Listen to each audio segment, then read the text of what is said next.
it's Rachel. I'm in the greenhouse and wanted to share the next step in growing these sweet potato slips. I previously had shared a video on step 1, namely that you put just the rooting end of a sweet potato, submerge that in water, keep the rest of it dry, wait a few weeks, it will set roots, and eventually it will start growing slips out of the top. I'll link to that prior video here, but today I'm going to share steps 2 and step 3 to get all the way to this. For step 2, when those slips are long enough, you gently twist them off at the base, removing them from the sweet potato, and you submerge just that rooting end in water with bottom heat, just like we did in step 1 with the sweet potatoes. And also, much like in step 1, you do want to change this water frequently, I would say at least once a week, to make sure that you don't have any issues.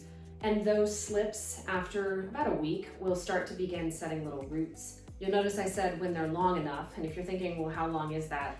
It depends on your containers. These are the ones I'm using, and you want your slips to be long enough that you can drop the rooting end into the bottom of this and fill it with water and still have a good amount of it above that water line. In my case, that works out to somewhere around 3.5 or 4 inches long, maybe 10, 12 centimeters. That would be long enough for me to root them easily and not worry about the leaves getting underwater and everything becoming moldy and odd. Your ideal length will depend upon the container that you want to use. One of the reasons I use these containers is that it's really easy to lift the whole thing up out of the water and see how well the roots are progressing on those slips. Once I see a good amount of root growth happening, I move on to step 3, potting them up into these little 2-inch containers.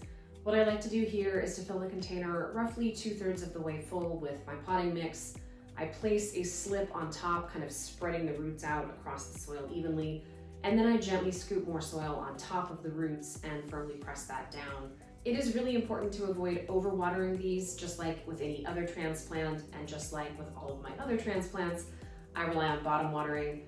After I have these potted up, I take the mesh bottom tray and lower it into a bottom tray that I've previously filled completely with water.